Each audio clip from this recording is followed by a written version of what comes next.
잠깐 기도하고 우리 말씀 같이 나누도록 하겠습니다. 저희들의 찬양과 영광을 받기에 합당하신 주님, 사랑하는 성도님들이 지난 일주일 동안 그 각자에게 처한 삶의 현장에서 고되고 피곤한 그러한 삶을 살았지만 오늘 구별된 날, 구별된 시간에 하나님 앞에 예배하기 위해서 함께 모였습니다. 아버지 하나님, 이 자리에 주의 백성들이 모여 있음은 단순히 저의 설교를 듣기 위해서가 아니라 하나님을 예배하기 위해서 모였습니다. 그러할진대 주님, 간절히 기도하옵나니 저의 이 설교도 예배의 행위가 되게 하여 주셔서 하나님께서 받으셔야 할 영광을 가리는 일이 없게 하여 주시옵시고, 이 예배의 끝에 사람이 남는 것이 아니라 찬양을 받기에 합당하신 예수 그리스도만 남게 하여 주시옵소서. 오늘도 제가 예배하는 마음으로 하나님 앞에서, 그리고 또한 사랑하는 성도들 앞에서 이제 준비한 말씀을 전하려고 하는데 성령께서 도와주심으로 주님 홀로 영광을 받으시옵소서. 예수님의 이름으로 기도합니다. 사람들이 저희 어머니를 부를 때 제일 많이 사용하는 호칭이 진영이 엄마입니다. 오랫동안 저희 어머니를 알고 계셨던 분들은 신희자라는 저희 어머니의 이름을 아는 분들은 많지 않고요, 그냥 다 진영이 엄마라고 그렇게 합니다. 진영이는 제 동생의 이름입니다.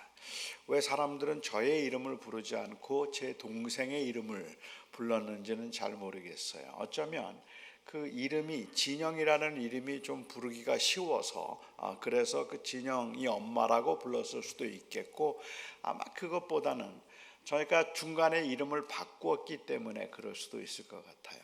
원래 저의 이름은 형준이었습니다. 그런데 옛날 어르신들이 그렇지만 제가 장애를 갖게 되면서 부모님들 생각에는 이름이 잘못되어서, 그래서 이 불행한 일이 닥쳤다 생각을 하고 장명가를 찾아가서 이름을 바꾸었습니다. 그러니까 지금 제 이름은 굉장히 비싼 이름인 셈입니다. 지금 그 진영이가 65세가 넘었는데도 저희 어머니를 아는 분들, 또 그분들의 자녀들까지도 저희 어머니를 부를 때는 진영이 엄마라고 그렇게 부릅니다. 왠지 이 말이 신희자라는 개인은 없고 누구의 엄마 혹은 누구의 남편이라고 정체성이 확인되는 것 같기 때문에 한국에서는 한때 자기 이름 찾기 운동 비슷한 것이 있었습니다. 누구의 엄마라고 부르지 말고 누구의 남편이라고 부르지 말고 이름을 불러달라는 그러한 운동이었을 텐데, 저는 그 당시의 사회적인 정서를 생각해 볼 때 충분히 공감할 만한 일이겠다 생각을 합니다. 사실 신희자라고 그렇게 하더라도 엄밀히 신씨의 딸이라는 의미가 함축되어 있기 때문에 저희 어머니의 어머니는 소외된 것이라서 이 독립된 정체성이라는 것은 가능하지 않겠다는 생각이 들기는 하지만, 그럼에도 불구하고 한 사람의 그 존엄적인 가치나 아니면 그 존재적 가치를 어떤 소속과 신분에 의해서 결정하려고 하지 말고 그냥 그 개인에게서 찾아달라고 하는 그러한 움직임이었다면 저는 충분히 공감할 수 있겠다는 생각이 든다는 말씀이죠. 존재의 가치를 어딘가의 소속으로부터 우리가 찾으려고 한다면, 그러면 그 정체성은 굉장히 영광스러운 것일 수도 있고 아니면 굉장히 부끄러운 것일 수도 있습니다. 사람들은 그 주어진 기능 이상의 의미와 가치를 소속에 부여하려고 하기 때문에 그렇습니다. 가령 누가 자기를 소개하면서 저는 대통령 비서실장 아무개입니다 라고 이야기를 하면 일반적으로 사람들은 저 사람은 대통령의 비서실장의 일을 하고 있는 사람이구나 라는 기능만 생각하는 것이 아니라 그 사람이 대통령의 비서실장이라는 말 속에 왠지 무게가 느껴지고 왠지 그 사람의 권위가 느껴지고 힘이 느껴지는 법이라는 말이죠.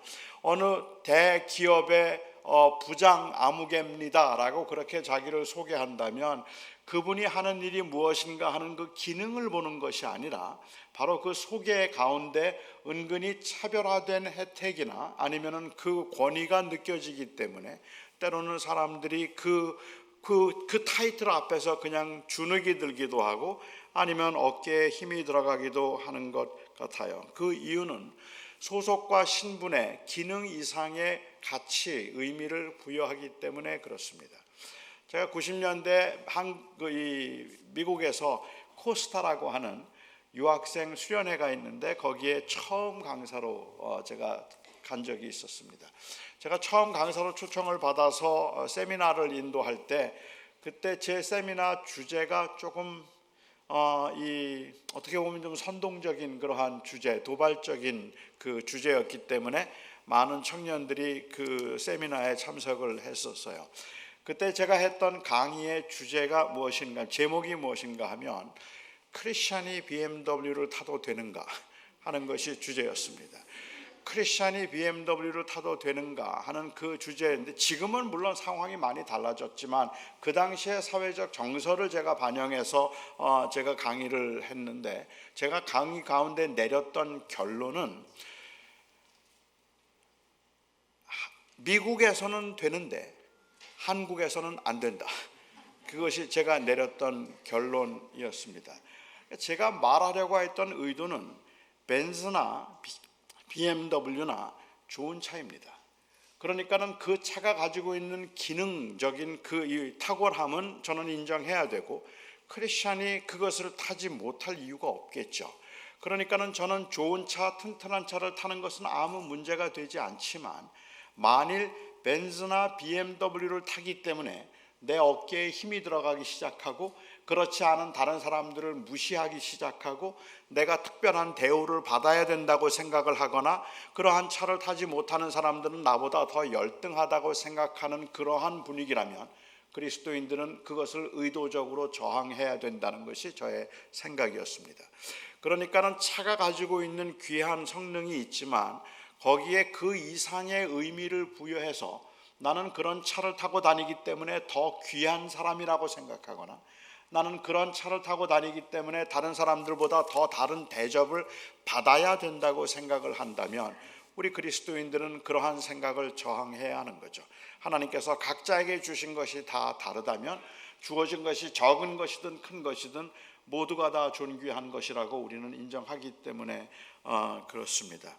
제 아내를 소개하면서 누가 제 아내를 소개하면서 노진준 목사의 아내 홍성미라고 그렇게 소개를 한다면 제 아내는 왜 그냥 홍성미라고 소개하지 않고 노진준 목사의 아내 홍성미라고 소개했느냐고 섭섭해하거나 아쉬워하지 않을 겁니다.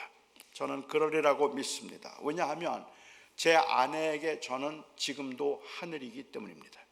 제 아내는 저와 결혼하는 것을 너무 행복하게 생각하고 자기 인생의 최고의 선택이었다고 생각하고 가장 영광스럽게 생각하고 있는 제 아내는 누가 자기를 소개하면서 노 목사의 아내라고 그렇게 이야기를 하면 그게 너무 가슴이 뛸 만큼 설레이고 너무 고마운 일이기 때문에 절대로 그것 때문에 섭섭해하지 않을 것이라고 저는 확신합니다.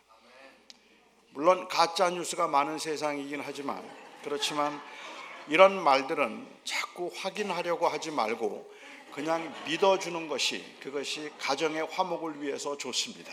그러니까 진짜일까 이런 거 묻지 마시고 그냥 아멘 해주시면 그러면 저는 좋겠습니다. 목사라는 호칭보다는 박사라는 호칭이 더 명예스러워 보이기 때문에 아니면은 조금 더 희귀해 보여서 지속적으로 학업에 종사하기보다는 목회에 종사하면서도 자신을 부를 때 아무개 박사라고 불리우기를 선호하는 경향이 있기는 하지만 그래도 목사라고 불리우기를 영광스럽게 여긴다면 그 이유는 목사가 가지고 있는 신분적인 지위 때문이 아니라 그에게 주어진 사역의 영광스러움 때문인 겁니다. 하나님께서 그를 더 높여주셨기 때문에 그런 것이 아니라 그 영광스러운 사역을 맡았기 때문에 그런 것이겠죠. 영어에서는 그 기능을 강조해서 목사를 부를 때 목양하는 자, 목회하는 자라는 의미에서 pastor라고 그렇게 부르기도 하고, 아니면 그 사역을 감당하는 기본적인 자세를 강조해서 섬기는 자라는 의미에서 minister라고 그렇게 부르기도 합니다. 혹은 그 이 헌신과 희생을 존경한다는 의미에서, 그를 존경스럽게 여긴다는 의미에서 reverend라고 그렇게 부르기도 할 겁니다. 자기를 소개하면서 스스로를 레버런드 아무개라고 그렇게 소개를 한다면 그냥 그것은 일반적으로 사용되는 호칭이라고 생각해서 별 의미를 담지 않을 수도 있겠지만, 그 단어가 갖는 의미, 총애하는, 아니면 경애하는, 존경하는 이라는 의미를 염두에 둔다면 왠지 저는 아직까지도 다른 사람에게 저를 소개하면서 레버런 로라고 소개하는 것은 조금 불편해요. 그래서 저는 그냥 저를 소개할 때 제일 많이 사용하는 건 파스터 로라고 그렇게 소개를 해서 저는 목회하는 사람, 목양하는 사람이라는 것을 강조하기는 합니다. 바울은 오늘 자기 자신을 소개하면서 그리스도의 일꾼이라고 아주 영광스럽게 자신을 소개하고 있습니다. 그는 자기가 맡은 직분을 영광스럽게 생각해 하는 것이죠. 사실 생각해 보면 이 그리스도의 일꾼이 되었다는 것이 얼마나 영광스러운 일입니까? 영향력 있고 힘 있는 사람의 측근이 되어서 누구의 오른팔, 누구의 왼팔이라고만 해도 어깨에 힘이 들어가는 법인데, 하나님께서 모든 통치와 모든 주권과 모든 권력과 모든 능력을 그 발 앞에 무릎 꿇게 하신 예수 그리스도의 일꾼이 되었다면 이 일이 얼마나 영광스러운 일이냐는 말입니까? 다른 어떤 것과도 비교할 수 없는 그러한 영광스러운 신분이 됐다고 말할 수도 있을 것 같아요. 온 천하를 다스리는 그 영광스러운 왕의 아들이 직접 찾아오셔서 그로 하여금 일꾼이 되게 불러주셨으니까 이제는 그리스도를 대변하는 사람이 되었고, 이 땅에서는 그리스도를 대신할 수 있는 사람이 되었다는 말이라서 사람들 앞에서 그에게 주어진 그 직분을 영광스럽게 생각하고 그것을 그렇게 자랑스럽게 말할 만 할 겁니다. 그래서 그 직분이 얼마나 영광스럽고 귀한지 그는 말하기를, 모든 성도 중에 지극히 작은 자보다 더 작은 나를 하나님께서 귀히 여기셔서 이 직분을 맡기셨다라고 그렇게 이야기를 하고 있어요. 만왕의 왕이신 하나님 앞에 그 직분을 맡을 자가 누가 있겠어요? 하나님께서 부르셔서 그 일을 맡기신다면 그 일을 맡을 만한 자격이나 준비가 된 사람이 누가 있겠어요? 그런 준비가 되어 있지 않은, 그럼에도 불구하고 모든 성도 중에 지극히 작은 자보다 더 작은 나를 하나님께서 나를 귀히 여기셔서 이 직분을 맡기셨다라고 그렇게 이야기를 할 만한 거죠. 그러니까는 하나님 앞에서는 그 직분 맡기엔 나는 감당이 안 됩니다. 하지만 하나님께서 이 직분을 나에게 맡기셨으니 이건 참 영광스러운 일입니다. 그래서 하나님께서는 모든 이 사람들보다 아무것도 아니지만 나를 이렇게 귀히 세워주셔서 감사합니다. 근데 여러분, 바울이 정말 그렇게 말하고 있는 걸까요? 바울이 지금 자기가 맡은 이 직분에 대해서 그렇게 하나님 앞에서 다른 사람과 차별화된 그러한 그 특권으로 이야기를 하고 있는 겸손한 말이라고 들리십니까? 저는 바울이 지금 하나님 앞에서 자기를 낮추어서 겸손하게 말하고 있는 것이 아니라 사람들 앞에서 모든 성도들 중에 지극히 작은 자보다 더 작은 나라고 이야기를 하고 있는데, 이게 겸손한 말처럼 들리지만 듣기에 따라서는 굉장히 불편한 말일 수도 있습니다.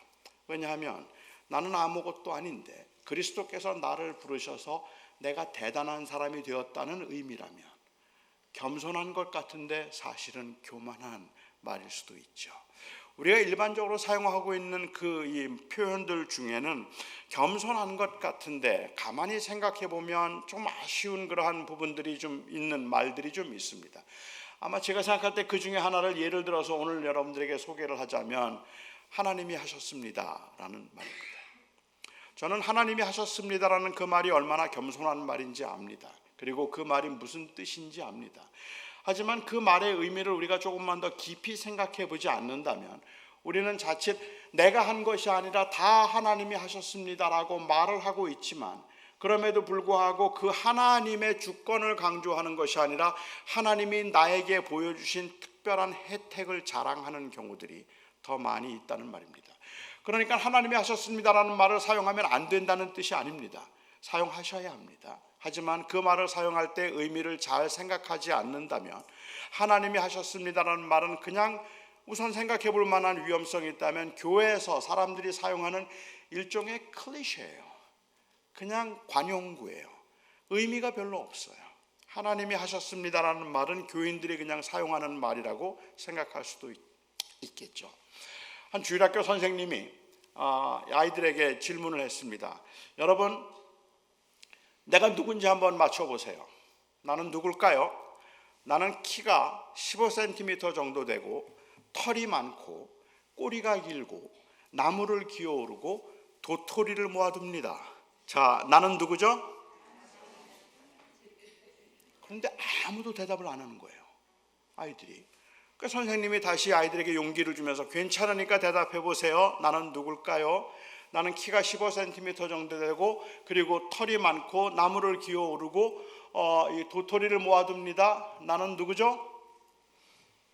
한 아이가 조심스럽게 손을 들고 대답을 합니다. 제 생각에는 다람쥐 같은데 정답은 예수님이죠. 이 아이는 교회에서 물으면 항상 예수님이라고 대답해야 된다고 배웠어요.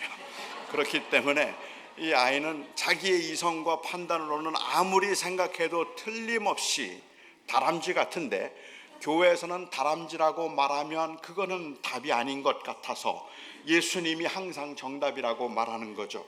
여러분, 이 물은 누가 주셨을까요? 예수님이요. 이 설교는 누가 준비했을까요? 이거 제가 준비한 겁니다. 그렇게 말하면 금방 교만하게 들려요. 아니, 목사가 자기가 준비했다니 하나님이 다 지혜를 주시고 하나님께서 다 그렇게 깨닫게 해주시고 그래서 준비한 거지. 그런데 이거 제가 준비한 거예요. 물론 하나님께서 기회를 주시고 저에게 여러 가지 그 가능성들을 허락해 주시고 또 설교할 수 있는 그러한 다 주셨다고 하더라도 제가 하나님이 하셨습니다라는 말의 의미가 아닌 것은 오늘 아침에 일어났더니 이 원고가 책상에 있길래 가지고 와서 제가 설교하는 게 아니라는 말입니다. 그렇지 않잖아요. 그런데 우리에게 주어진 삶의 현장에서 우리는 정말 기도 많이 했고 정말 많이 애썼고 정말 많이 수고했고 정말 힘들게 살았는데, 그런데도 불구하고 우리는 언제나 이거는 주님 제가 정말로 이렇게 살았습니다라고 말하면 금방 교만하게 들리잖아요. 하나님이 하셨습니다라고 말해야 될 것 같은, 그런데 사실은 하나님이 하셨습니다라는 그 말이 석연치 않은 그러한 상황도 있죠. 그런데 하나님이 하셨습니다라고 말을 이거 다 하나님이 하신 겁니다. 난 아무것도 한 게 없어요 라고 말은 그렇게 하는데, 그런데 마음 깊은 곳에는 내가 얼마나 고생했는지 알아? 라는 생각을 버리지 않고 있잖아요. 그러면 결국은 하나님이 하셨습니다라는 말은 일종의 클리셰가 되어버렸다는 거죠. 이것보다 더 위험한 게 있습니다. 하나님이 하셨습니다를 말할 때 하나님이라는 하나님의 절대적인 주권 가운데 하나님의 인도하심을 강조하고 있는 것이 아니라 너무 많은 경우에 하나님이 하셨습니다는 말을 하면서 차별화된 혜택을 강조하고 있다는 거예요. 결과적으로 내게 주어진 것을 인하여서 감사하고 감격하는 일들이 더 많다는 말입니다. 3년 만에 교회 개척한 지 3년 만에 3,000명 되는 교회에 가보면 그 뒤에 붙어있는 플래카드가 그래요. 하나님이 하셨습니다.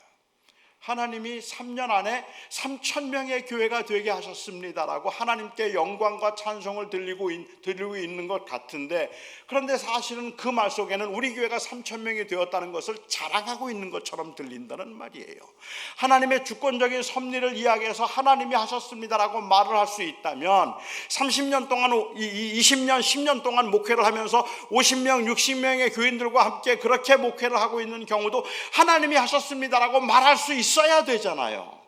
제가 지금 이렇게 장애를 가지고 살아가고 있으면서도 이 장애를 가지고 여기로 올라와서도 제가 하나님이 하신 겁니다, 이것도 하나님이 하십니다라고 고백할 수 있는 것이 하나님의 주권에 대한 인정이잖아요. 그런데 우리는 잘 되고 형통하고 부자가 되고 그리고 다른 사람보다 더 차별화된 혜택을 누릴 때만 하나님이 하셨습니다라고 이야기를 하기 때문에 하나님이 하셨다고 말을 하고 있는데도 은연중에 자랑처럼 들린다는 말이죠. 나는 이렇게 많은 걸 누리게 되었으니까. 아무것도 아닌 정말로 가난하게 태어나서 정말 보잘것없었던 나를 불쌍히 여기셔서 구원해 주실 뿐만 아니라 나로 하여금 목사가 되게 하시고 그 교회를 부흥시켜 주심으로 재벌도 부럽지 않은 영광스러운 삶을 살게 하셨습니다, 하나님이 하셨습니다라는 간증 들어보신 적이 있습니까? 그 말을 들으면서 하나님이 그 삶을 인도하신다는 그 강력한 느낌보다는 다른 사람들은 거기에서 부러움을 느낄 만큼이나 사실은 혜택을 자랑하는 경우들이 너무 많죠.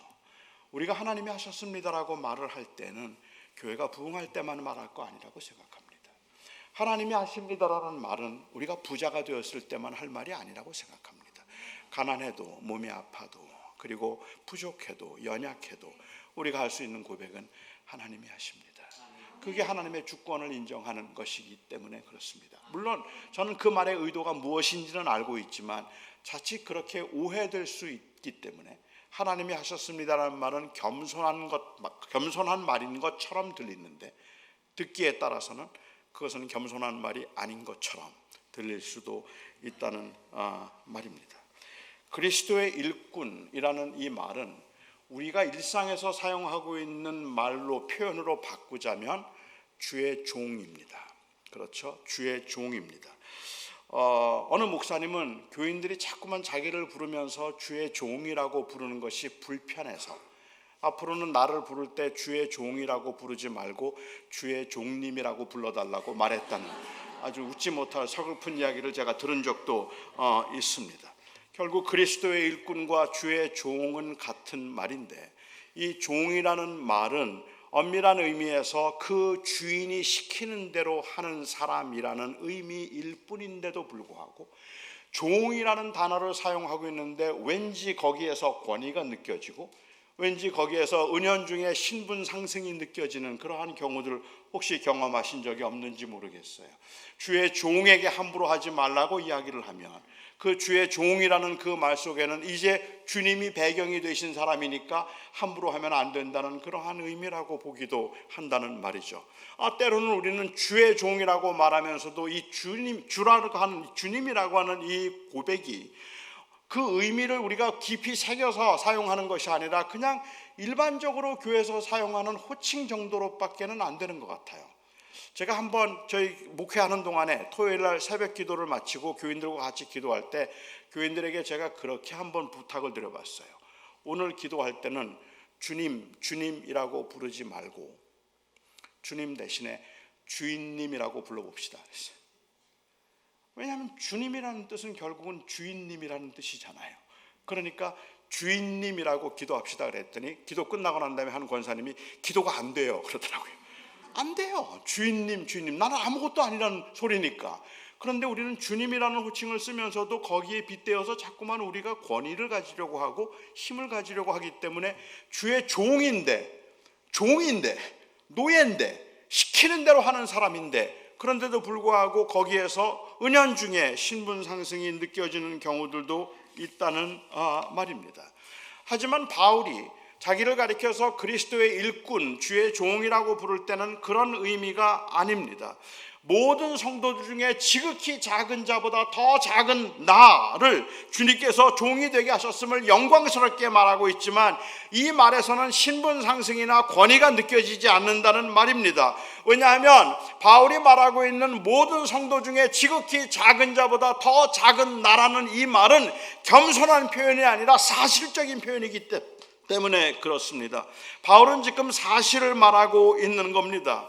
바울이 그렇지 않은 사람인데 만일 겸손하게 말해서 모든 성도 중에 지극히 작은 자보다 더 작은 나라고 그렇게 말했다면 그 당시에 교인들은 무슨 생각을 했을까요? 바울의 이 말을 들으면서 어떤 마음을 가졌을까요? 바울이 누군데요?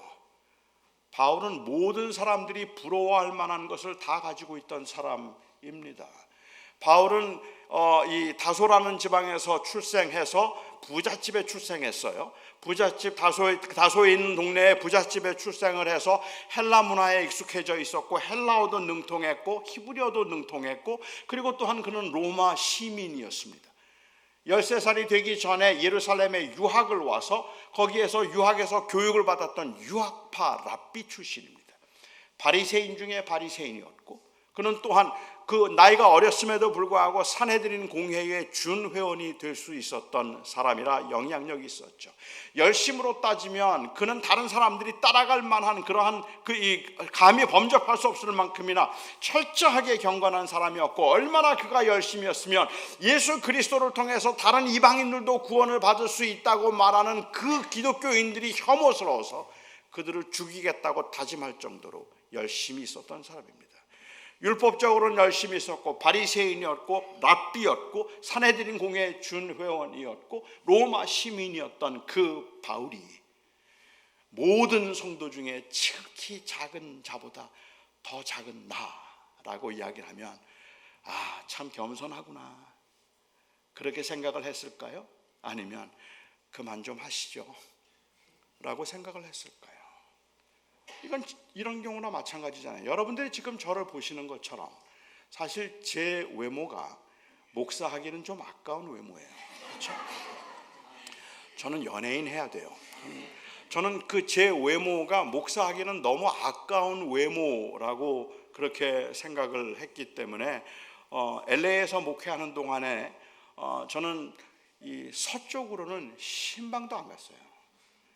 서쪽으로는 웬만하면 저는 거기에 가려고 하지 않고 주로 동쪽, 북쪽으로만 제가 신방을 다니고 서쪽으로는 제가 신방을 가지 않았는데 서쪽으로 제가 자주 거의 가지 않았던 이유는 서쪽에 할리우드가 있어요.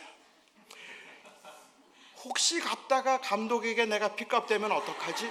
뭐 이런 생각. 나 지금 목회를 해야 되는데 내가 지금 이렇게 목회해야 되는 사람이 연예계로 나가면 안 되지. 뭐 이런 생각 때문에 제가 자제하면서 그쪽으로 신방도 가지 않았거든요. 그러니까 저는 사실은 여러분들이 보시는 대로예요. 외모는 목사하기는 아까워요. 그런데 목사하기 아까운 누구나 인정하는 이 외모를 가진 제가 만약 오늘 여러분들에게 말씀드리면서 저는 아침에 일어날 때마다 거울 보는 게 너무 힘들어요. 거울 볼 때마다 저는 짜증이 나고 너무 화가 나요 라고 그렇게 말한다면 여러분 믿으시겠습니까? 참 겸손하시구나 그렇게 생각하시겠습니까? 아니면 그만해요 그렇게 말씀하시고 이제 좀 그만해요 라고 말씀하시겠습니까? 그거는 겸손한 것 같지만 겸손이 아니기 때문에 그래요. 바울이 지금 모든 성도 중에 지극히 작은 자보다 더 작은 나라고 말하고 있는 것은 나는 그렇게 겸손하다는 이야기를 하고 있는 것이 아니라 사실을 이야기하고 있는 것이라 모든 성도들이 다 그 말에 동의를 하고 고개를 끄덕였단 말입니다. 이 바울이 말하고 있는 의도는 그에게 그리스도께서 이방인들에게 복음을 전하라고 하는 이 엄청난 비밀을 알려주시고 이 비밀을 맡은 자로 이방인의 사도로 부르셨는데 나는 이방인의 사도가 되기에는 전혀 자격이 없는 자라는 이야기를 하고 있는 거예요. 내가 얼마나 이방인을 혐오했는지 이방인들을 자기는 사람으로 보지도 않았고 그를 개 취급했을 뿐만 아니라 이방인들이 손에 닿은 것에 내 손이 닿아서 내가 부정해졌을까 봐 집에 들어오면 깨끗하게 손을 씻고 이방인들과 식사를 한 적도 없었고 이방인들과 같이 교제를 한 적도 없었고 이방인들과는 상종도 하지 않았던 나를 하나님께서 이방인을 위한 사도로 부르셨다. 그러니까 모든 성도 중에 지극히 작은 자보다 더 작은 나라는 이 말의 의미는 이 이방인들을 위한 사역을 감당하기에는 도저히 준비가 되어 있지 않은 나, 전혀 그런 사람이 아닌 나를 하나님께서 복음의 비밀을 맡은 자로 부르셨다라고 이야기하는 거죠. 이 말은 어떻게 얘기하면 자기는 정말 열심이었던 유대인이었다는 말을 하고 있는 거잖아요. 빌립보서에서 그가 고백하는 것처럼 내가 8일 만에 할례를 받았고 베냐민 지파였고 랍비였고 유대인 중에 내가 유대인이면 바리새인 중에 바리새인이었던 내가 이방인들을 위하여서 갇힌 자 되었다 라고 그렇게 고백을 하고 있는 거 아닙니까? 그러니까는 바울이 모든 성도 중에 지극히 작은 자보다 더 작은 자라는 이 말의 의미는, 이거는 과장된 겸손을 이야기하는 것이 아니라 자기는 그 사역을 맡기에는 전혀 준비가 안 된 사람이지만 하나님이 나를 그렇게 부르셨다는 말입니다.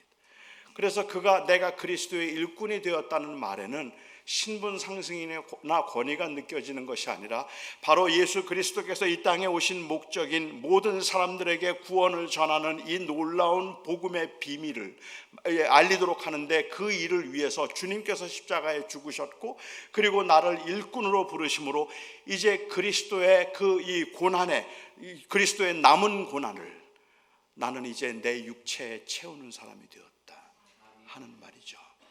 그러니까 그리스도의 일꾼이 되었다는 말에는 고난의 의미가 담겨 있는 겁니다. 영광의 의미가 담겨 있는 것이 아니라 고난의 의미가 담겨 있는 겁니다.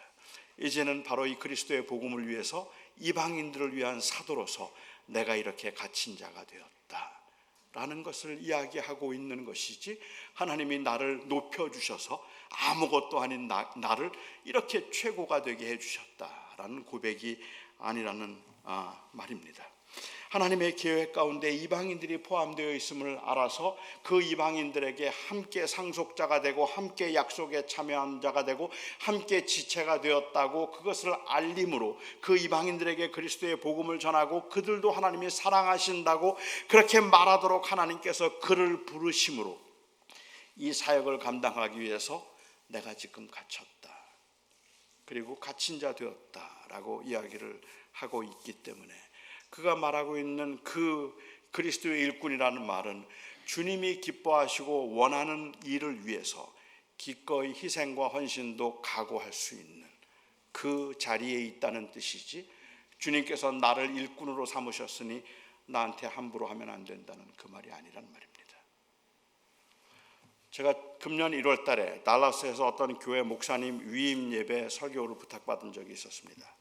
그때 설교 부탁을 받고 제가 위임 예배 때 설교를 하면서 그 목사님에게 그렇게 제가 권면을 했습니다. 목사님, 겸손한 목사 되세요.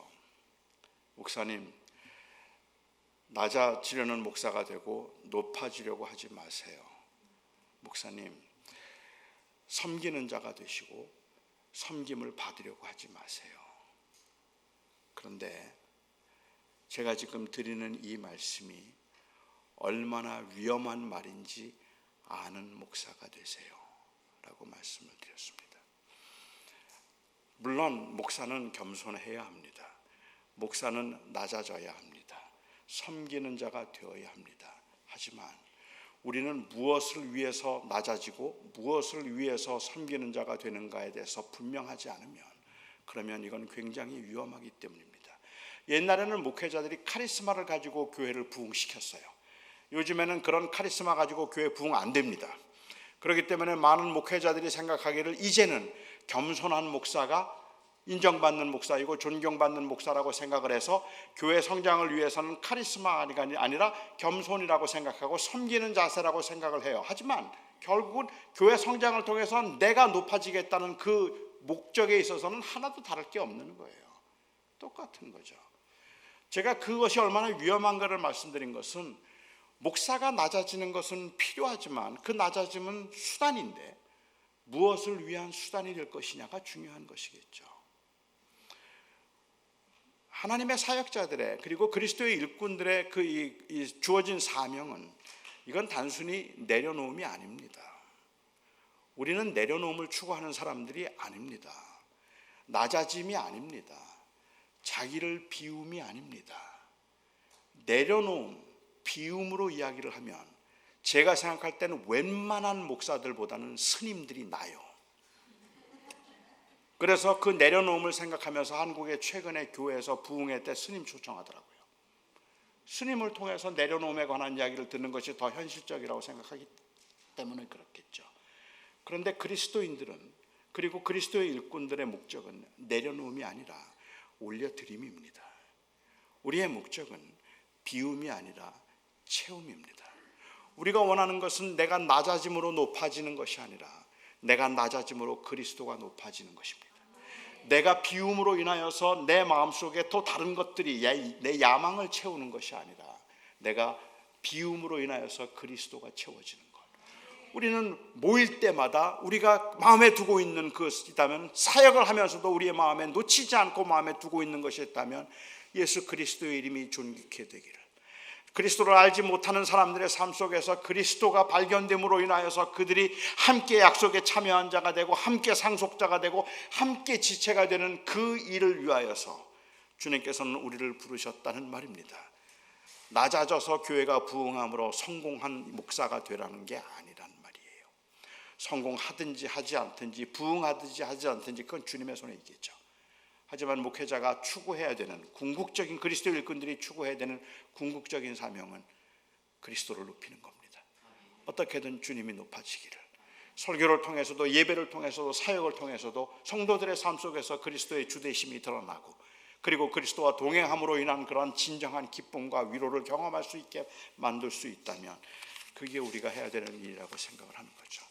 때로는 그런데 낮아짐을 통해서이든 아니면 권력과 힘을 통해서이든 주의 종이라고 말을 하고 있는데도 불구하고 우리는 그것들을 가지고 자꾸만 이 세상에서 능력을 발휘하고 하나님의 이름으로, 그리스도의 이름으로 그리스도의 능력을 발휘하려고 하는 거죠.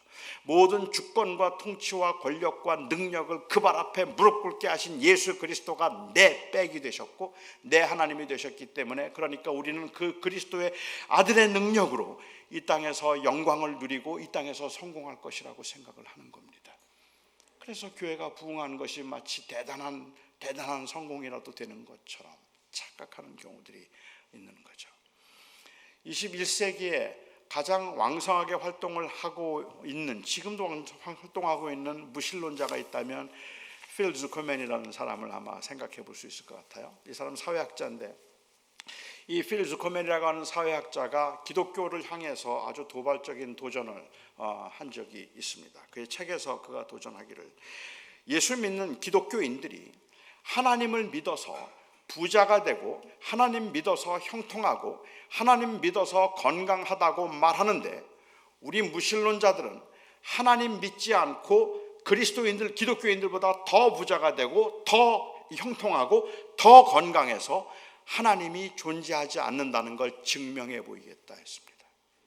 와, 엄청난 도전이죠. 세상에 이렇게 무례한 자가 있어요. 그가 말하기를, 하나님 믿어서 부자 된다고 말하는데 우리 하나님 안 믿고 더 부자 돼서 하나님 없다는 걸 증명해 보이겠다고 말을 했어요. 하나님 믿는 사람이 더 부자일까요? 하나님 안 믿는 사람이 더 부자일까요? 믿는 사람이 더 부자라고 그렇게 생각하는 건 우리끼리 하는 이야기예요. 그렇죠? 세상에서는 안 그래요. 하나님 안 믿는 사람들이 훨씬 더 부자들이 더 많겠죠. 그러면 우리가 어떻게 해야 됩니까? 이런 무례한 도전을 받았는데 아마 우리가 이렇게 기도하면 어떨까요? 하나님, 저자가 무례하게도 하나님이 자기가 우리보다 더 부자가 되고 그리고 더 형통해서 하나님이 없다는 것을 증명하겠다고 말합니다. 주여, 저자의 교만한 그 말을 꺾으시고 주께서 저자의 그 말을 코를 납작하게 해주셔서 나를 저자보다 더 부자가 되게 해주셔서 하나님이 계시다는 걸 증명해 보이게 해 주시옵소서. 이게 지금까지 교회가 했던 일이에요. 아십니까? 이 세상에서 우리가 더 부자 돼서 하나님 앞에 하나님 계시다는 걸 증명해 볼 거야. 아니요. 제가 만일 필 주커맨을 만난다면 전 주커맨에게 그렇게 말할 겁니다. 당신 틀렸습니다. 우리 기독교인들이 이 땅에서 추구하고 있는 것은 그런 형통과 부함이 아닙니다. 우리가 진정으로 원하는 것은 그리스도의 이름이 높아지는 것. 이 세상에서 우리는 부자가 되기 위해서 살아가는 사람들이 아니라 사실은 그 새로운 생명이 얼마나 귀중한가를 세상에 알리기 위해서 이 땅에 존재하는 것이 교회입니다. 저는 그게 틀렸다고 말하고 싶어요. 왜냐하면 그건 우리가 추구하는 게 아니니까. 우리가 궁극적으로 추구하는 것은 그리스도의 이름을 높이는 것인데 우리는 자꾸만 그리스도의 이름으로 우리가 높아지려고 하는 경우들이 있다는 말입니다. 예수님께서 가이사랴 빌립보 지방을 지나가시다가 제자들에게 물으셨습니다. 사람들이 나를 누구라고 하느냐? Who do people say that I am? 제자들이 대답을 했어요. 어떤 사람은 세례 요한이라고 말하고 어떤 사람은 예레미야라고 말하고 어떤 사람은 선지자라고 말합니다. 대단한 칭찬이죠. 주님 대박 났어요, 그 말입니다. 그런데 주님께서는 그 대답에 만족하실 수 없었습니다. 그래서 다시 물으셨어요. 그래, 그러면 너희는 나를 누구라고 하느냐? 그때 베드로가 대답을 하죠. 그 유명한 대답. 주는 그리스도시요 살아계신 하나님의 아들이십니다. 그리스도라는 말은 왕이라는 말이에요. 메시아라는 뜻이니까. 살아계신 그리스도이시며 살아계신 하나님의 아들입니다. 주님은 이 대답을 너무 좋아하셨어요. 그래서 주님께서 베드로에게 처음으로 칭찬을 하신 것 같아요. 바요나 시몬아, 네가 복되다. 이것을 네게 알게 한 것이 바로 하나님이시다라고 말씀하시고 네 고백 위에 교회를 세우겠다라고 말씀을 하셨습니다. 주님께서는 그 베드로가 했던 그 고백에 주님이 굉장히 기뻐하셨던 거죠. 그런데 마태복음 16장을 보면 주님께서 베드로가 고백하고 그 위에 교회를 세우겠다고 말씀하신 다음에 비로소 처음으로 예루살렘에 들어가셔서 고난을 당하고 죽임을 당하게 될 것임에 관해서, 그리고 사흘 만에 부활하실 것임에 관해서 처음으로 말씀하셨어요. 그런데 이 말을 들었던 베드로가 깜짝 놀랐습니다. 깜짝 충격을 받았어요. 충격을 받아서 우리 한글 성경에는 거기에 이 번역되기를 붙들고 항변하여 이르되라고 되어 있어요. 붙들고 항변하여 이르되 그리하지 마옵소서라고 이야기를 했거든요. 근데 우리 NIV 성경을 보면 거기에 그 붙들고 항변하여가 He set him aside and rebuked him 이라고 그렇게 되어 있어요. 이 말을 조금 제가 풀어서 설명을 하자면, 지금 예수님께서 사람들이 나를 누구라고 하느냐, 그리스도라고 말하고 하나님의 아들이십니다라고 베드로가 고백을 했습니다. 그러자 주님께서 내가 참 복되구나, 그 고백 위에 예수는 그리스도시요 하나님의 아들이시라는 고백 위에 이제 내가 교회를 세울 거야 라고 말씀하시고 난 다음에, 그러나 내가 이제 예루살렘에 가면 고난을 당하고 죽임을 당하고 사흘 만에 부활할 것이야 라고 그렇게 말씀을 하셨더니 깜짝 놀란 베드로가 주님을 보고, 주님 저 잠깐만 이쪽으로 좀 오실래요? He set him aside. 옆으로 불러낸 거예요. 옆으로 불러내고는 야단을 친 거예요. Rebuked him. 야단을 친 거죠. 주님, 내가 조금 아까 뭐라 그랬죠? 뭐라고 고백했죠? 하나님의 아들이라 그랬잖아요. 그런데 아니, 하나님의 아들이라는 양반이 자꾸만 죽을 거야, 고난 당할 거야, 이런 말씀하시면 그럼 우리가 힘들어서 따라다니겠습니까? 우리도 지금 주님 따라다니면서 피곤하고 힘들어요. 이 세상이 지금 너무 복잡하고 그리고 너무 아슬아슬해서 제가 지금 겁이 너무 많은데, 그런데 그래도 용기를 내서 주님은 하나님의 아들이십니다, 왕이십니다 라고 그렇게 고백을 하면 좀 지도자라는 양반이 좀 담대하게 맞아, 가자 이래야지 우리가 따라다닐 맛이 나지. 죽을걸, 고난당하다가 죽을 거야, 그렇게 말씀하시면 우리가 따라다닐 수 있겠습니까? 아마 그렇게 야단을 친 것 같아요. 아마 베드로는 또 한 번의 칭찬을 기대했겠죠. 그때 베드로가 기대하기는 주님께서 말씀하시기를 그래 베드로야, 맞아, 내가 하나님의 아들이야. 그런데 이 세상이 하도 복잡하다 보니까 나도 모르게 자꾸만 마음이 약한 소리를 했네. 그런데 내가 이렇게 다시 용기를 주니까 너무 고맙다. 그래도 너밖에 없다. 맞아, 나 하나님의 아들이잖아. 나는 왕이잖아. 하나님의 아들이잖아. 이번에 들어가서 한번 멋지게 하나님의 나라 세워보자. 다시 용기를 줘서 고마워. 파이팅. 뭐 이거 기대했을까요? 그런데 주님께서 말씀하셨던 대답은 뜻밖이었어요. Oh, you Satan, get behind of me. 너 사탄아, 내 뒤로 물러가라. 네가 하나님의 일을 생각하지 아니하고 사람의 일을 생각한다 라고 말씀을 하셨어요. 충격 아닙니까? 조금 전에 칭찬하시고 그 위에 교회를 세우겠다고 하셨는데 그 베드로 보고 사탄이라 그러세요. 왜 사탄이라 그러셨을까요? 적어도 마태복음의 기록을 보면 예수님이 하나님의 아들인 것을 제일 먼저 인정한 것이 사탄이기 때문에 그래요.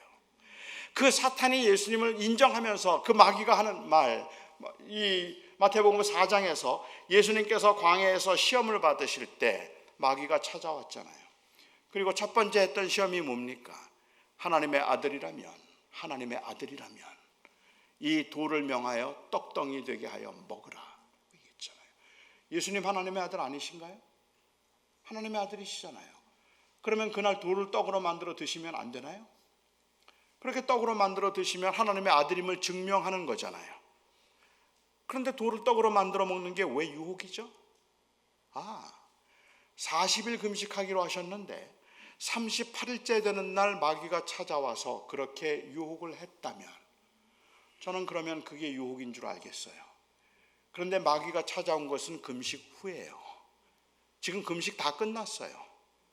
그리고 마귀가 찾아와서 하나님의 아들이라면 돌을 떡으로 만들어 먹으라고 하는데 만들어 드시면 되잖아요. 그런데 그것을 물리치셨거든요. 마귀가 떠나자마자 천사가 왔어요. 그리고 천사가 수종 들었습니다. 수종 들었다는 말이 무슨 말일까요? 먹을 거 드렸어요. 그날 마귀 가자마자 잡수셨어요. 마귀 가자마자. 그렇지 않으면 41일 금식돼요. 바로 잡수셨다는 말입니다. 그런데 이게 왜 유혹이에요? 금식 끝났는데. 어떤 분들은 말씀하시기를 그게 유혹인 이유는 마귀가 시켰기 때문에, 마귀의 말대로 하면 안 되니까, 그러니까 그게 유혹이었다고 그렇게 이야기를 하는 분들도 계세요. 제가 이해 못하는 건 아니지만 왠지 그 논리가 저에게 별로 설득력이 없어 보이는 이유가 있다면, 아니 마귀가 시키는 대로 한다고 마귀의 부하가 됩니까? 마귀가 하나님의 아들이라면 돌을 떡으로 만들어 먹으라고 했다고 해서 그래서 떡으로 만들어 먹으면 마귀의 부하가 되는 건가요? 옛날에는 저는 어릴 적에 그렇게 놀았죠. 옛날에 저희 친구들이 아주 어릴 적에 저보고 뭐 묻었다 그래요. 어디? 나한테 인사했으니까 이제부터 내 부하다. 내가 언제 자기한테 인사했어요? 그냥 뭐 묻었다 그래서 묻었나 봤더니 고개를 숙였다고 인사했다는 거예요. 그런데 그 당시에는 저는 그게 너무너무 억울하고 속이 상해서 하루 종일 따라다니면서 그 아이한테 뭐 묻었네 절대로 안 쳐다봅니다. 절대로. 그런 논리인가요? 마귀가 찾아와서 하나님의 아들이야? 그러면 이 떡대기에 대해서 한번 먹어봐. 예수님은 하나님의 아들이세요. 그 독을 떡으로 만들어 드셨어요. 내가 시킨 대로 했으니까 이제부터 넌 내 부하다. 그러면 주님께서 속았다고 막 억울해하고 막 이러는 장면, 지금 그건가요? 아니잖아요. 반대잖아요. 하나님의 아들이라면 돌을 떡으로 만들어 먹으라고 했고 예수님은 하나님의 아들이시잖아요. 그러면 돌을 떡으로 만들어 드시면 하나님의 아들임을 증명하잖아요. If you are the son of God, then make the stone bread and eat. Yeah, I am the son of God. 그리고 주님께서 돌을 떡으로 만들어 드셨다면 마귀가 뭐라 그럴까요? 하나님의 아들 맞구나. 아닌가요? 그게 증명되는 거 아닌가요? 이게 왜 유혹이죠? 예수님은 마귀의 의도를 알고 계시는 거예요. 지금 마귀는 하나님의 아들이라는 것을 강조하고 있는 거예요. 당신 하나님의 아들이 아니십니까? 하나님의 아들인데 왜 이 땅에 와서 고난을 당하시고 십자가에 죽으시고 왜 그 힘든 길을 왜 가려고 하십니까? 그냥 하나님의 아들로 남아 계세요. 그 말이죠. 그냥 하나님의 아들로 남아 계시고 고난과 십자가의 길을 가지 말고 영광 중에 계세요. 그 힘든 길을 왜 가려고 합니까? 그거 지금 말하고 있는 거잖아요. You are the son of God, aren't you? 하나님의 아들 아니냐? 그런데 왜 이 힘든 길을 가려고 합니까? 라고 묻는 거죠. 그리고 주님께서는 말씀하시기를 사람이 떡으로만 사는 것이 아니라 하나님의 입으로 나오는 말씀으로 사는 것이다. 즉 주님께서 말씀하셨던 의도는 이게 떡이라고 하는 것, 하나님의 말씀이라는 것은 주님께서 예수님을 통해서 계획하신 일일 테니까 편리함을 추구하면서 살아가는 사람들이 아니라 하나님의 원하심을 따라 사는 것이다 라고 얘기하는 거죠.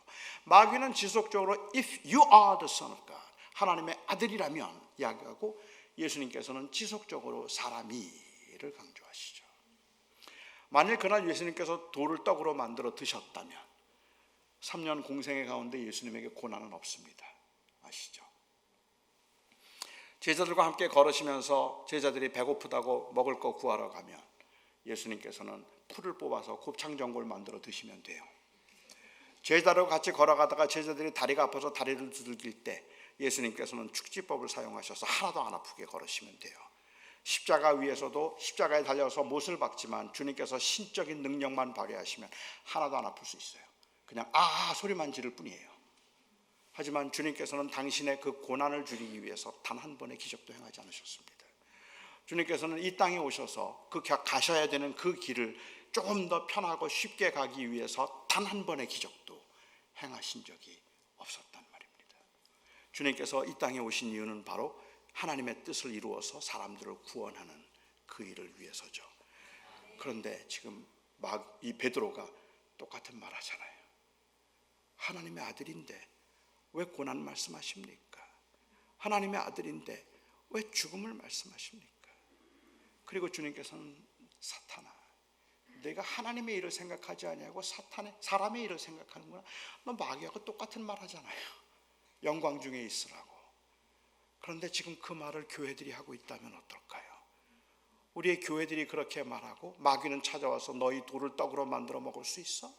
그러면 우리는 만들어 먹으면서 그럼 하나님의 아들인데 하고는 그 능력과 실력을 과시하면 주님께서는 우리가 고난의 길을 가지 아니하고 고난을 당하려고 하지 아니하고 편리하고 안락한 곳에 자꾸만 머물면서 이 세상에서 부귀와 영화를 누리려고 하는 우리의 모습을 보면서 주님은 안타까워하시고 마귀는 낄낄거리는 모습이 어쩌면 우리들의 모습일지도 모르겠죠. 창립 46주년을 맞이하는 우리 페이필 장로교회 46년 동안 많은 일들이 있었겠죠. 저는 이제 46세의 나이가 되면서 새해를 준비하면서 어쩌면 굉장히 좀 도전적이고 힘든 이야기이기는 하지만 이 교회가 돌을 떡으로 만들어 먹지 않는 교회이기를 바랍니다.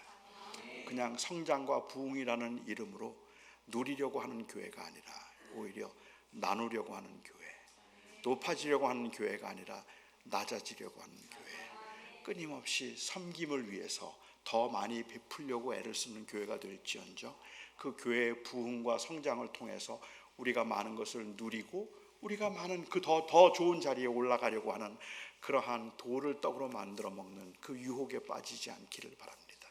마귀는 지속적으로 교회에게 고난받지 말고 영광 가운데 있으라고 말하죠.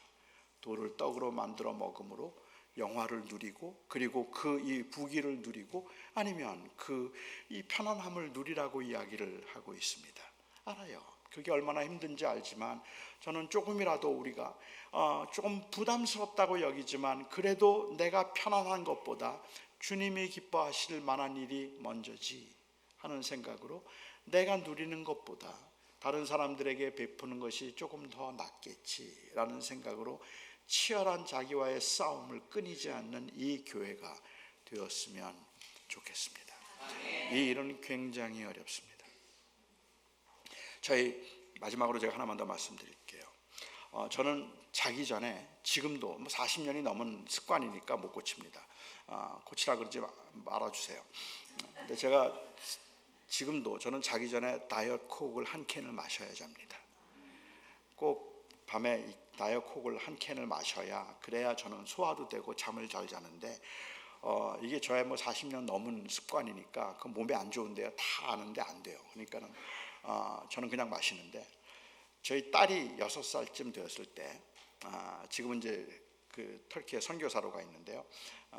그 딸이 6살쯤 되었을 때 저희가 볼티모어의 타운홈에 살았어요. 그러니까 2층에 침실이 있는데 2층에 한번 올라가면 그 콜라가 있는 냉장고가 지하실에 있는데 거기까지 내려오기가 귀찮아요. 그러면 6살 된 제 딸에게 심부름을 시키는 겁니다. 저는 제 딸 심부름 시키는 법을 좀 알아요. 제 딸의 기질을 알기 때문에. 제 딸에게 제가 이야기를 하죠. 옆에서 놀고 있는 제 딸에게 영우야 지하실 가서 콜라 하나만 가져올래? 제 기억에 제 딸은 단 한 번도 내 아버지 한 적이 없습니다. 콜라 하나 가져올래? 싫어. 저는 상관 안 해요. 저는 제 딸의 기질을 아니까.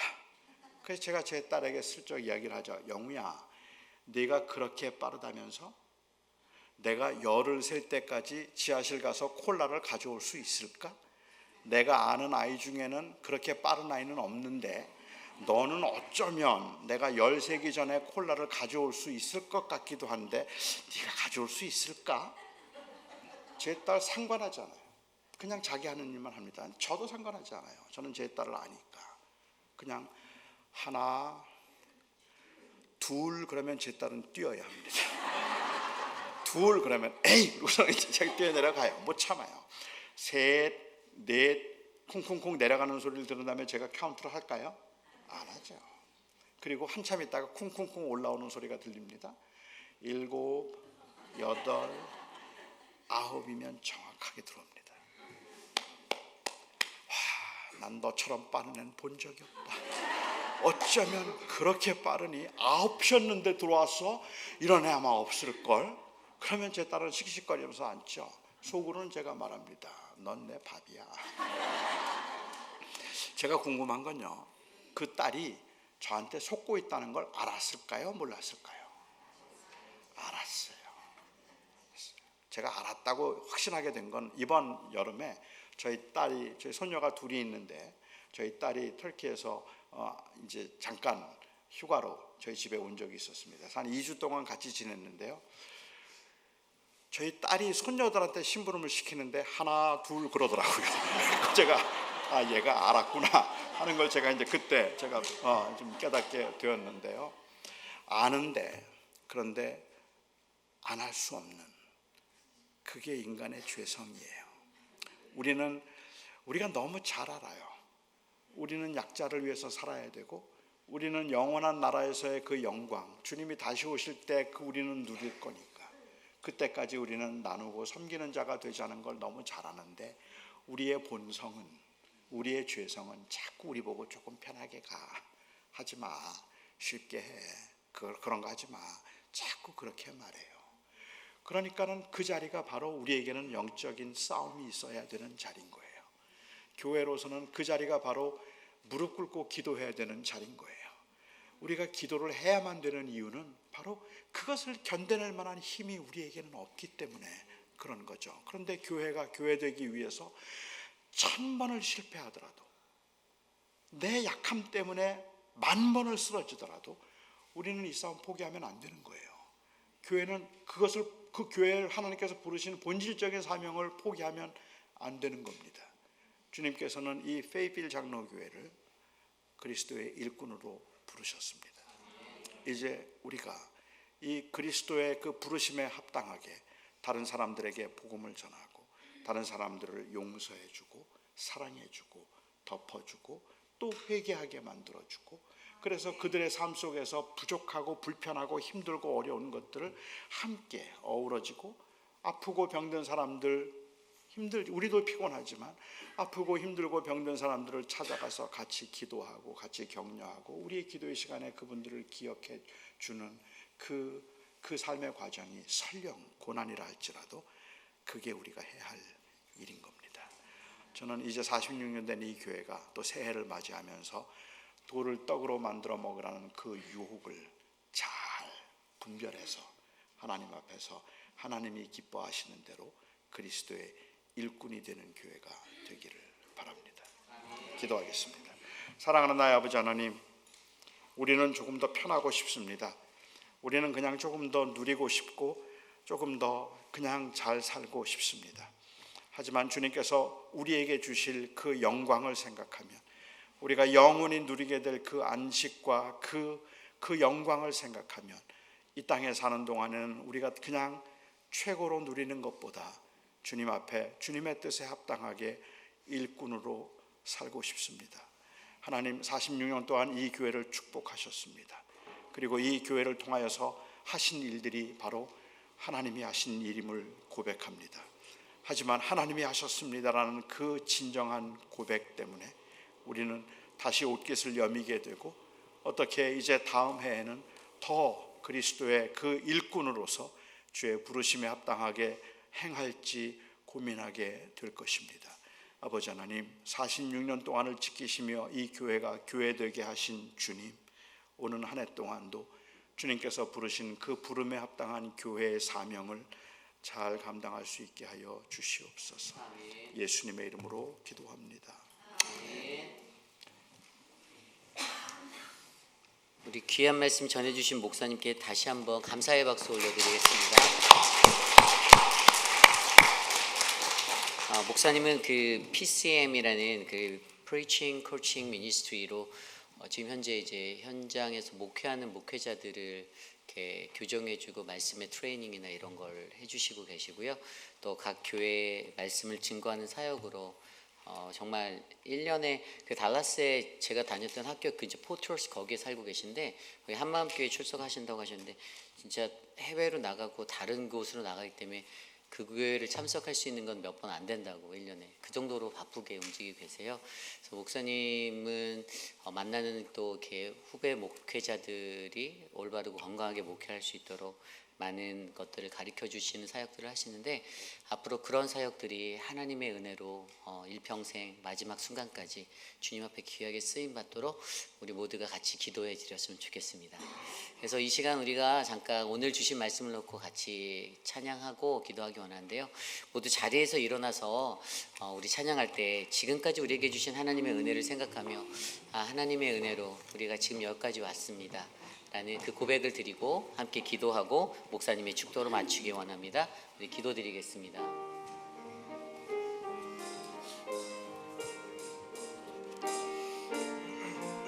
함께 찬양합니다. 하나님의 은혜로 하나님의 은혜로 있을 데 없는 자 왜 기속하여 주는지 난 알 수 없도다. 내가 믿고 또 의지함이 내 모든 영역 아시는 주님 늘 보호해 주실 것을 나는 확실히 아네. 왜 내게 그새 믿음과 보호 주셔서 내 마음이 항상 편한지 난 알 수 없도 내가 믿고 또 의지함은 내가 믿고 또 의지함이 내 모든 영역 아시는 주님 늘 보호해 주실 것을 나는 확실히 아네.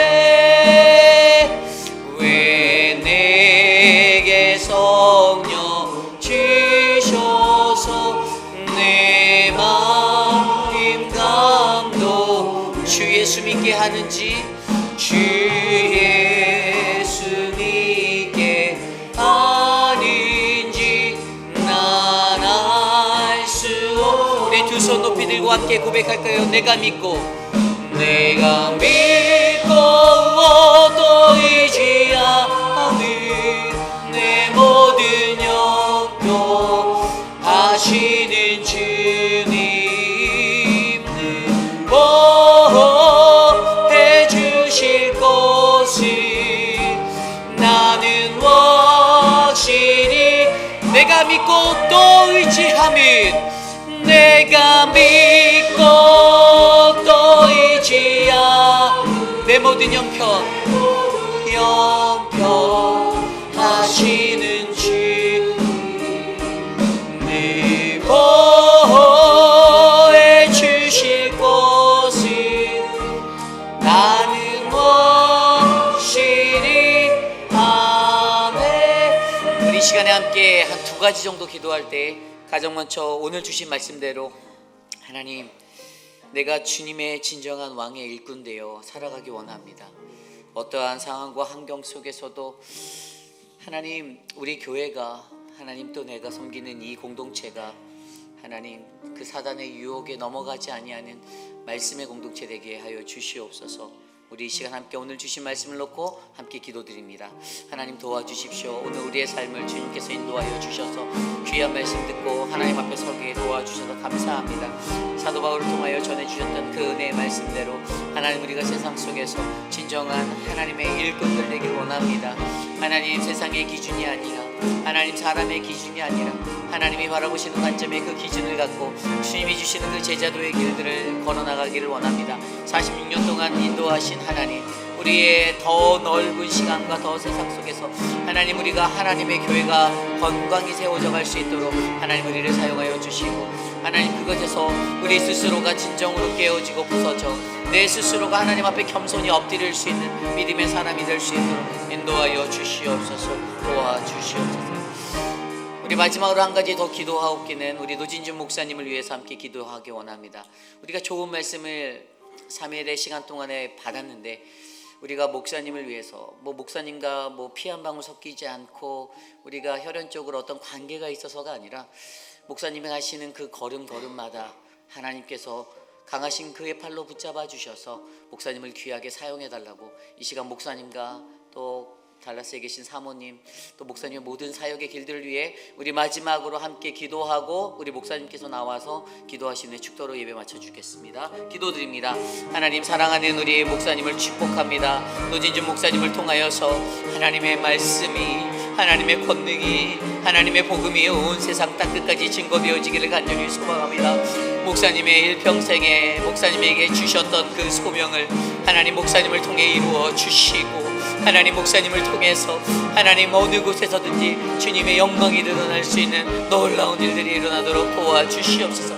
그 말씀에 감화 감동받는 자들이 변화되게 하여 주시고 새로이 거듭나게 하여 주시고 하나님을 바로 알게 하여 주시고 주님을 알게 하여 주시고 주님의 복음의 빚진 자로 살게 하여 주옵소서. 주님, 목사님에게 하나님 전 세계 어느 곳을 다닐 때 지치지 않는 강인함을 주시고 굳건히 설 수 있는 힘을 주시고 주님 붙잡아 주시고 주님의 능력으로 사용하여 주시옵소서.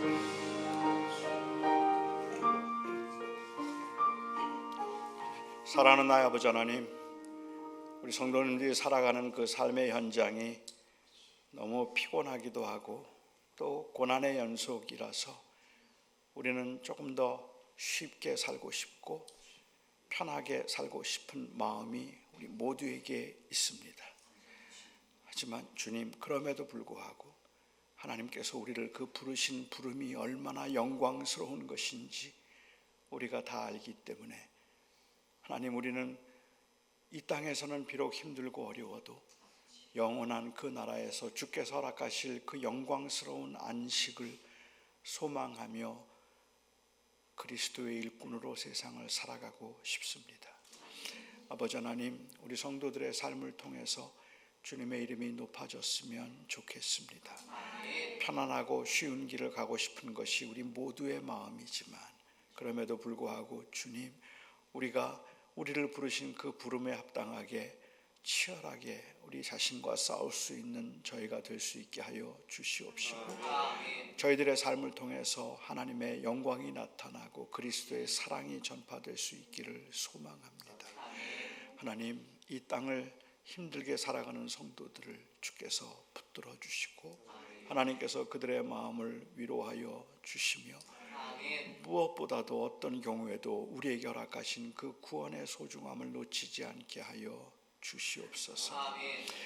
그 일을 위해서 혼자 감당하는 것이 너무 버거워서 하나님이 여기에 교회를 세우셨습니다.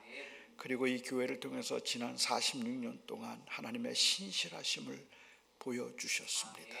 사랑하는 아버지 하나님, 이 교회가 주님이 기뻐하시며 주님이 원하셨던 일들을 감당하는 교회가 될 수 있게 하여 주시옵소서.